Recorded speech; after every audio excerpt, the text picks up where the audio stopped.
여러분 자꾸 내가 움켜 잡아 가지고 내가 뭔가를 창고에 채워 가지고 그걸 가지고 뭘 하려고 하지 마세요.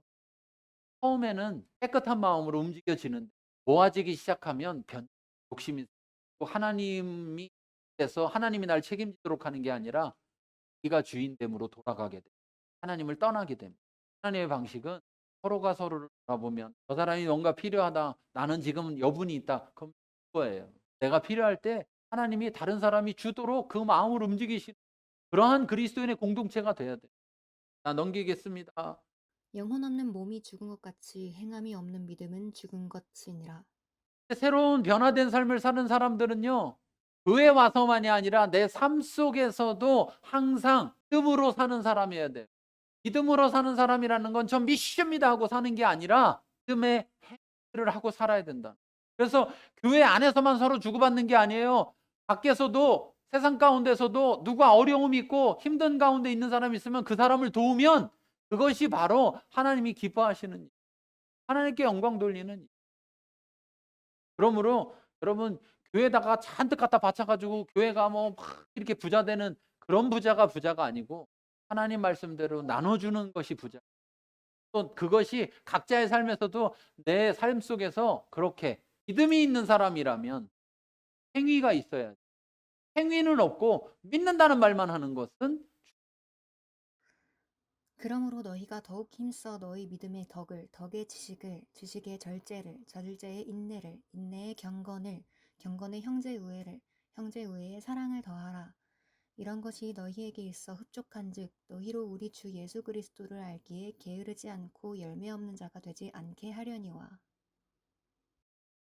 여러분 믿음만 있으면 되는 게 아니라 믿음은 시작일 뿐이고 거기에 덕을 쌓아야 되고 거기에 지식이 있어야 되고 절제가 있어야 되고 인내가 있어야 되고 경건이 있어야 되고 형제우애가 있어야 되고 또 사랑이 더해 이렇게 자꾸 자라가야 된다는 것이. 이러한 것들은 결국 뭐냐? 하나님의 성품이 그 사람을 통해서 나타나지는 다시 말해서 자녀가 커갈수록 점점 아버지 닮아가는 엄마 닮아가는 그것처럼 그 모습 속에서 하나님의 모습이 나타나는 거예요, 우리를. 그것이 있어야지 믿기만 하면 된다. 뭘 믿기만 하면 돼. 여기 안 된다고 써 있는데. 그건 믿음은 출발이라니까 출발.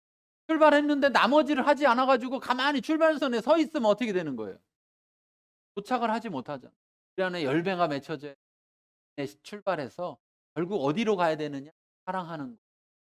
하나님도 사랑하고 이웃도 사랑하는 것. 나아가야 됩니다. 너희는 세상의 소금이니 소금이 만일 그 맛을 잃으면 무엇으로 짜게 하리요. 후에는 아무 쓸데없어 다만 밖에 버려져 사람에게 밟힐 뿐이니라. 너희는 세상의 빛이라. 산 위에 있는 동네가 숨겨지지 못할 것이요 사람이 등불을 켜서 말 아래에 두지 아니하고 등경 위에 두나니 이러므로 집안 모든 사람에게 비치느니라. 이같이 너희 빛이 사람 앞에 비치게 하여 그들로 너희 착한 행실을 보고 하늘에 계신 너희 아버지께 영광을 돌리게 하라. 교회 안에서 비치고 교회 안에서 소금이 아니에요. 세상에서 비치고 세상에서 소금. 세상에서 비치고 세상의 소금인데 세상의 빛과 소금이 없어지면 세상이 어두워지고 세상이 썩는 거예요. 우리는요 이런 말할 자격이 사실은 없어요. "아 요즘 세상이 너무 썩었어." 이런 말을 할 자격이 없는 거예요. 왜요? 왜 썩었어요? 땜시 썩은 거야. 우리가 맛을 잃어서. 우리가 빛을 잃어서. 왜? 하나님이 세상의 빛으로 세상의 소금으로 우리를 부르셨고 우리를 세상에 뒀는데 우리가 세상에서 선한 행실을 하지 그래서 하나님의 영광이 드러나지 않는 거예요. 우리도 또 똑같이 세상처럼 이익을 따지고 손해 나냐 안 나냐 손해 안 나면 이익되면 하고 손해 나면 안 하고 이렇게 살아가면 어떻게 하나님이 드러날 수 있어요. 우리를 통해서 하나님께서 아브라함에게 약속하신 약속이 우리에게도 이어지고 있는 것인데 너희가 복이 되어서 너희로 말미암아 세상이 복을 얻게 하라 이것이 이야기고 지금도 이루어지고 있는 그래서 그들이 그 복으로 인하여 하나님께 나아오는 거예요. 우리가 이제 그런 삶을 살아가는 사람들 그런 존재라는 거. 내가 어떤 존재인지 분명히 알고 삶을 살아야죠. 다음 말씀 볼게요. 이로써 그리스도를 섬기는 자는 하나님을 기쁘시게 하며 사람에게도 칭찬을 받느니라. 그럼 물론 우리가 올바르게 해도 그거에 또 시비 걸고 그거에 욕하는 사람도 있어요. 그렇죠? 옳은 일을 해도 그걸 또 뭐라고 하는 사람도 있어요. 그렇지만 중요한 사실은 우리가 하나님만 기쁘게 하며 사는 것이 아니라는 사실. 결국 하나님을 기쁘게 하고 산다는 것은 결국 사람들에게도 기쁨이 된다는 거예요. 우리. 그럼 세상 사람들이 왜 그렇게 교회를 욕하고 왜 그리스도인들을 욕할까? 간단해요. 기쁨이 사라진 거예요. 기쁨이 사라졌어요. 누구 때문에? 땜시. 우리가 그들의 기쁨이 되지 못하는 거예요. 자신들을 보면서는 기뻐할 수 없는데 우리를 보면서 기뻐할 수 있는데 우리가 기쁨이 안 되니 세상이 우리를 보고 욕하는 거죠. 우리가 그들의 비율을 맞춰야지 그들의 기쁨이 되는 것이 아니라 하나님의 말씀을 따르게 되고 하나님은 기뻐하시게 되고 영광 돌리게 되어 있는 거예요. 다음 말씀 볼게요. 내가 기뻐하는 금식은 흉악의 결박을 풀어주며 멍에의 줄을 끌어주며 압제당하는 자를 자유케 하며 모든 멍에를 꺾는 것이 아니겠느냐. 또 줄인 자에게 내 양식을 나누어 주며 유리하는 빈민을 집에 들이며 헐벗은 자를 보면 입히며 또 내 고륙을 피하여 스스로 숨지 아니하는 것이 아니겠느냐. 그리하면 내 빛이 새벽같이 비칠 것이며 내 치유가 급속할 것이며 내 공의가 내 앞에 행하고 여호와의 영광이 내 뒤에 호위하리니. 사람들이 그만 열심히 하나님의 열심 가운데 금식하며 기도하면 그러면 하나님이 더 들으실 거라고 생각하지만 하나님이 더 기뻐하는 이유는 뭐라고 말하고 있느냐. 흉악의 결박을 풀어주고 멍에의 줄을 끌어주고 압제당하는 자를 자유케 하고 모든 멍에를 꺾는 것이다. 고통받고 어려움이 있는 자들을 돌아보는 것이다. 줄인 자에게 네 양식을 나눠주고 유리하는 그들을 너희 집에 들이고 헐벗은 자를 보면 입히고 내 고륙을 도움을 받으러 오는데 피하지 않고 도와주고 이렇게 할 때 그때 사람에게서 뭐가 보이느냐. 여기 말하잖아요. 내 공의가 내 앞에 행와 영광이 내 뒤에 말하면 그 사람의 뒤에 하나님의 아우라가 있는 거예요. 그 사람을 보면 뭔가 저 사람은 하나님의 사람이구나.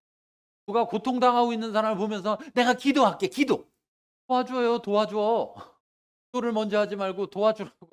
내가 도울 수 있는 걸 돕고 나머지 내가 할 수 없는 것들 하나님께 맡기는 거지. 내가 할 수 있는 것조차 안 하면서 기도하겠다 그에게 이야기하는 것이 그 사람에게 무슨 의미가 있겠냐는 거예요. 그 사람이 그걸 통해서 역시 저 사람은 그리스도인이구나. 역시 기도 많이 하는 사람이구나라고 생각하겠습니까? 그 사람의 모습을 통해서 하나님의 영광이 나타나겠습니까? 라는 거죠. 다음 말씀 볼게요. 그러므로 너희는 하나님이 택하사 거룩하고 사랑받는 자처럼 긍휼과 자비와 겸손과 온유와 오래 참음을 옷 입고 누가 누구에게 불만이 있거든 서로 용납하여 피차 용서하되 주께서 너희를 용서하신 것 같이 너희도 그리하고 이 모든 것 위에 사랑을 더하라. 이는 온전하게 매는 띠니라. 그리스도의 평강이 너희 마음을 주장하게 하라. 너희는 평강을 위하여 한 몸으로 부르심을 받았나니 너희는 또한 감사하는 자가 되라. 그리스도의 말씀이 너희 속에 풍성히 거하여 모든 지혜로 피차 가르치며 권면하고 시와 찬송과 신령한 노래를 부르며 감사하는 마음으로 하나님을 찬양하고 또 무엇을 하든지 말에나 일에나 다 주 예수의 이름으로 하고 그를 힘입어 하나님 아버지께 감사하라. 아내들아 남편에게 복종하라. 이는 주 안에서 마땅하니라. 남편들아 아내를 사랑하며 괴롭게 하지 말라. 자녀들아 모든 일에 부모에게 순종하라. 이는 주 안에서 기쁘게 하는 것이니라. 아비들아 너희 자녀를 노엽게 하지 말지니 낙심할까 함이라. 종들아 모든 일에 육신의 상전들에게 순종하되 사람을 기쁘게 하는 자와 같이 눈가림만 하지 말고 오직 주를 두려워하여 성실한 마음으로 하라. 무슨 일을 하든지 마음을 다하여 주께 하듯 하고 사람에게 하듯 하지 말라. 이는 기업의 상을 주께 받을 줄 아나니 너희는 주 그리스도를 섬기느니라. 불의를 행하는 자는 불의의 보응을 받으리니 주는 사람을 외모로 취하심이 없느니라. 상전들아 의와 공평을 종들에게 베풀지니 너희에게도 하늘에 상전이 계심을 알지어다. 우리가 그리스도인이지만 각자마다 각자의 역할의 위치에 있어요. 각자의 어떤 위치에 있어요. 그러면 그 위치에 주시는 하나님의 말씀이 있는 거예요. 그 위치에 사람에게 요구하시는 하나님이 말씀이 있는 거예요. 그러면 그 어느 위치에 있든지 그 위치에 있는 사람들은 자기에게 주시는 그 하나님 말씀을 따라야 한다는 거죠. 그래서 사람 때문이 아니라 주인 때문에 따른다는 거예요. 목사님 내가 아내 사랑하기를 싫어하는지 아세요? 사랑할 만해야지 하죠. 근데 여기는 뭐라고 돼 있느냐? 주 안에서 하라는 거예요. 주 안. 그래서 그렇게 말씀하셨으면 하라는 거예요. 자녀들아 부모에게 복종하라. 아이고 복종할 만해야지. 사람을 보고 하는 게 아니라 누굴 보고요? 보고 하는 거예요. 그래서 여기 말하는 거예요. 너희는 주 그리스도를 섬긴다. 이것들을 하지 않으면서 주를 섬긴다고 말한다는 것은 거짓인 거예요. 그래서 우리가 주를 주인으로 온전히 섬기고 살아간다는 그것에는 내가 어느 위치에 있든지 그 말씀들을 따라야 한다. 그런데 자기 위치에서 자기가 받아야 될 말씀은 안 받고 이런 말씀하면 아내들은 맨날 남편 얘기만 하고 남편들은 맨날 아내 얘기만 해요. 성경 못 봤어? 아내들아 남편에게 복종하라 그랬잖아. 아이고 성경 못 봤어? 남편들 아내 사랑하며 괴롭게 하지 말라 그러는 거 못 들었어? 들었어요. 뭘 들었어야 되는 거예요? 남편은 남편들아 하는 걸 들었어야 돼. 아내는 아내들아 하는 걸 들었어요. 부모들아 하는 부모들이 들었어야 되고 자녀들아 하는 자녀들이 들었어야 돼. 종인 사람은 종들아 하는 걸 들었어야 되고 상전인 사람은 상전들아 하는 걸 들었어야 되는 거예요. 그리고 자기의 자리에서 주께서 말씀하시는 것을 따라야 하는 거예요. 그리고 결국 그 모든 것이 누구에게 하는 것과 같으냐? 누구에게 하는 것과 같다. 사람에게 하듯 하지 말고 누구에게 하듯 하라? 누구에게 하듯 하라. 그 말은 사람이 그럴 만하지 못하더라도 그 사람 보고 하지 말고 그럼 거꾸로 생각해 보세요. 나는 뭐 그럴 만한 사람인가요?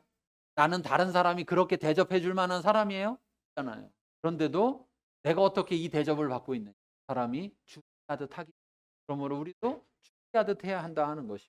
자, 그다음 말씀 볼게요. 너희 소유를 팔아 구제하여 낡아지지 아니하는 배낭을 만들라. 곧 하늘에 둔 바 다함이 없는 보물이니 거기는 도둑도 가까이 하는 일이 없고 좀도 먹는 일이 없느니라. 너희 보물 있는 곳에는 너희 마음도 있으리라. 땅을 떠날 때, 땅을 떠날 때 내가 갖고 있었던 내게 아니에요. 맡았던 자. 그래 안 그래요? 맡았던 자예요. 그러면 그 모든 게 주님 거였는데 그러면 그걸 누구한테 돌려드리고 가야 돼요? 주님께 돌려드려야 돼요. 내가 이 세상을 떠날 때쯤에 자녀들 삶을 다 살아요. 그걸 자녀들한테 굳이 돌려주고 갈 필요가 없어요. 그래서 안 되는 거예요. 왜? 그 자녀에게는 또 누가 있느냐? 아버지 하나님이 있는 그 자녀의 주가 계신 거예요. 내가 그 자녀를 책임지려고 할 필요가 있는 게 아니에요. 그러면 내가 주인이십니다. 주님이 날 책임지셨습니다라는 걸 막판에 가서 부정하는 거예요. 그래서 그것들을 주께 드리고 그것들을 어떻게 사용되도록 땅에 있는 소유를 없어서 필요한 사람들, 어려운 사람들, 그들을 돕는 데 써야 돼요. 근데 그렇게 사용되어지면 그것이 어디에 쌓이느냐? 하늘에 쌓인다는 거예요. 그러면 이 땅에다 여러분이 아무리 많이 남겨놓고 가도 하늘에 한 푼도 쌓이지 않습니다. 그런데 하나님 말씀을 따라서 그 소유를 다른 사람을 위해서 쓸 때 그것이 하늘에 쌓여지는 거예요. 아까 말했잖아요. 가난한 자를 돕는 것이 하나님께 하나님 빚진 만큼 나중에 갚으려고 다 쌓아놓으신다고. 이 땅을 떠나실 때 또 이 땅을 살아가는 동안에도 마찬가지. 어려운 자들을 특별히 모든 어려운 자를 책임질 건 아니잖아요. 근데 어떤 때 우리 안에 마음이 막 일어나잖아요. 마음을 따라서 막 말씀 볼게요. 엿새 동안은 힘써 내 모든 일을 행할 것이나 일곱째 날은 내 하나님 여호와의 안식일인즉 너나 내 아들이나 내 딸이나 내 남종이나 내 여종이나 내 가축이나 내 문 안에 머무는 객이라도 아무 일도 하지 말라. 물질의 주인이 것만이 아니라 시간의 주인이. 그래서 하나님은 안식일을 하나님의 안식일이다 말씀하시죠. 우리의 안식일이 아니라 하나님 여호와의 안식일이다. 그 말은 뭐냐면 우리 안식일이면 우리 맘대로 지켜도 그만 안 지켜도 그만이에요. 그런데 여호와의 안식일이니까 우리 맘대로 지키고 안 지키고 선택할 수가 없는 거죠. 그런데 놀라운 사실은 여호와의 안식일인데 쉬는 건 누가 쉬느냐? 우리가 쉬는 거예요. 땡 잡은 거죠. 그렇잖아요? 잡은 거예요. 주인이 쉬는 날인데 주인은 쉬고 보통은 어떻게 합니까? 주인이 쉬는 날 종은 쉽니까? 종은 못 쉬죠. 주인은 쉬어도 종은 계속 일해야 돼요. 그런데 얼마나 좋은 주인인지. 내 안식일이라 거룩하게 너희들 지켜라. 그 거룩함의 가장 중요한 것이 뭐냐? 다른 날은 엿새 동안 힘써 일했으니까 그 다른 날과 구별되게 이 날은 아무 일도 하지 마. 제가 그래서 예전에 한번 그 얘기 했었잖아요. 주일날은 남편들 아침 차려달라고 하지 말라고. 쉬어야 되니까. 안식해. 그 얘기 했었는데 안식일을 지키는 것이 왜 중요하냐? 그러면 우리 몸이 왜 병나느냐? 쉬지 않아서 하나님이 우리를 만들 때 살아가기에 충분하게 만드셨는데 땡겨 쓰는 거예요. 땡겨 써. 일주일에 한 번씩은 쉬어줘야 되는데 안 쉬고 그때도 일해가지고 다 다 나중 것까지 땡겨 쓰다가 이제 은퇴하고 나면 모든 게 없어. 아무것도 못하는 상황이 돼버릴 수 있어. 그런데 사실은 여기 이렇게 말해요. 너만 쉬는 게 아니라 너나 내 아들이나 딸이나 내 남종이나 여종이나 내 가축이나 내 문 안에 머무는 객도 암을 불안할 수 있습니다. 어떤 사람들은 그러더라고요. 5일 근무제에서 뭐 4일 근무로 막 바꾸자 막 이렇게 사람들은 막 그런다. 자기는 신난대요. 왜? 그 사람은 4일 근무할 때 난 7일 일을 할 거니까 얼마나 내가 더 앞서가겠냐. 세상은 그렇게 생각할 수 있어요. 그러면 왜 됩니까? 내가 쉬어야 주인이 맞습니다라는 거지. 내가 안 쉬면 하나님은 주인이 아닙니다. 내가 주인입니다. 내가 날 책임집니다. 이렇게 말하고 있는 거예요. 그래서 해야 되는 겁니다. 요즘 뭔가 잘못돼서 주일 성수 이런 말이 생기고 주일 성수라는 걸 더 강조하죠. 안식일이라는 말보다. 주일이라는 말을 더 강조하다 보니까 주일 성수를 말하면서 마치 주일 성수는 주일 예배만 왔다 가면 주일 성수인 것처럼 착각하는 거예요. 근데 그게 아니라 일에는 안식일까지 다 포함되어 있어요. 그래서 가장 중요한 하나님의 날이에요. 네 맘대로 하는 게 아니에요. 그래서 안식하는 것이 하나님의 자녀라는, 하나님 나라의 백성이라는, 종이라는 정체성을 드러내는 것입니다. 그래서 우리가 이렇게 살아가는 우리의 삶을 통해서도 내가 신앙인이라는, 내가 그리스도인이라는 것이 생활이 돼야 되는 거예요. 교회에 와서만이 아니라 삶 전체에서 이루어져야 돼요. 우리 오늘 말씀을 생각하면서 같이 함께 결단하고 기도하기를 원합니다.